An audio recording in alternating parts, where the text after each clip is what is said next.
এই গত 15 বছরের পুলিশের যে আচরণ, ওই আচরণ তো আবার আপনারা চাচ্ছেন না।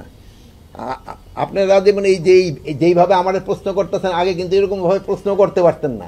মানে এই সুযোগটা কিন্তু আপনারা পাচ্ছেন, যে কোনো প্রশ্নের আমরা উত্তর দিতেছি, আপনারা যা লেখেন আমরা বলতেছি। পুলিশের ক্ষেত্রে এখনো কি তাদের যে জন্য ট্রেনিং, এখন তারা যেন আরও মানবিক হয়, এই জন্য কিন্তু এই আইজি সাহেব তাদের ট্রেনিং প্রোগ্রামও কিন্তু চেঞ্জ করতেছে। এগুলি কিন্তু করা হচ্ছে, কিন্তু হয় কি এগুলি করতে তো সময় লাগে। মানে আজকে এক বললেন, কালকে তো হয়ে যাবে না।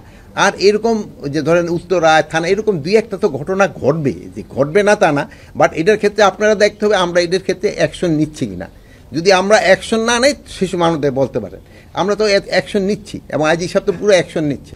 যে আপনি একটা সত্যি কথা বলছেন প্রথমেই, যে কারণে অকারণে এই যে বিভিন্ন রাস্তাঘাট বন্ধ করছে, এটা যদি আপনারা ভালোভাবে প্রচার করেন, সেই সময় কিন্তু জনগণে অতিষ্ঠ হয়ে যাবে। এখনই কিন্তু জনগণ অতিষ্ঠ, যে কোনো এই যে কারণ অকারণেই তারা রাস্তাঘাট, এই যে গতকালকে দেখবেন এই গ্রামীণ ফোনের হেড অফিস দেয়া 12টা পর্যন্ত বন্ধ করে রাখছে।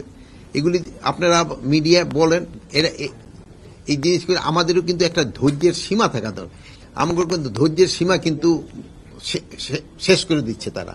তারপরে ধরেন আমরা যদি আবার কোনো সময় অ্যাকশনে যাই, সে সময় আবার আপনারা বলেন পুলিশ এই আগের পুলিশের মতোই হয়ে গেছে। এই ক্ষেত্রে আপনারা তাদের একটু বলা দরকার যে তারা এই যে কারণে অকারণে করতেছে, তারা এটা রাস্তাঘাট ব্লক না করে তাদের যে ঊর্ধ্বতন কর্তৃপক্ষের কাছে তারা জানাইতে পারে। যেমন ছাত্রদের ক্ষেত্রে তারা তাদের ঊর্ধ্বতন কর্তৃপক্ষ জানাইতে পারে। তারপরে যদি তারা কোনো করতে চায়, তাদের স্কুলের মাঠ আছে, কলেজের মাঠ আছে, ওখানে তারা বলতে পারে। বাট জনগণের দুর্ভোগ সৃষ্টি করে যেন না করে এটা করবেন। কিন্তু সবারই কিন্তু একটা ধৈর্য আছে, মানে এক সময় কিন্তু সবাই ধৈর্যের বাঁধও কিন্তু ভেঙে যায়, জনগণের কিন্তু ধৈর্যের বাঁধ ভেঙে যাবে। এই সময় দেখবেন যে জনগণের কিন্তু তাদের ক্ষেত্রে অন্য রকমের ব্যবস্থা নেওয়ার চেষ্টা। আন্তর্জাতিক ট্রাইব্যুনাল যাদের ধরেন গ্রেপ্তারের পরোয়ানা জারি করছে, আমরা কিন্তু তাদের ধরছি।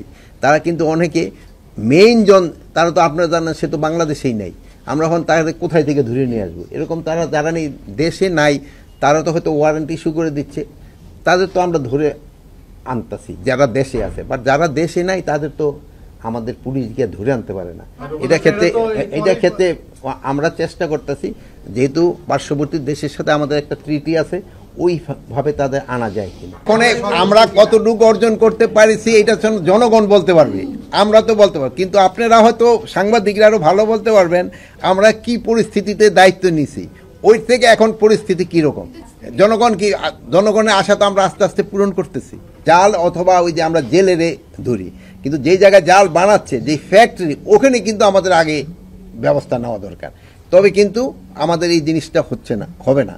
আর যেটা বললেন যে হ্যাঁ, জাল ধরা ইসেদের ক্ষেত্রে ওই যে কি বলে, অনেক সময় জেলেদের ক্ষেত্রে একটা সমস্যা হয়, এটা যেন না হয়। এরা যদি ওই যে সময় বন্ধ থাকে, ওরকম কোনো স্পেসিফিক ইনফরমেশন আপনাদের কাছে থাকে, আপনারা আইজি সাহেব আমারও দিতে পারেন, আমরা তার এগেইনস্টে অ্যাকশন নিব।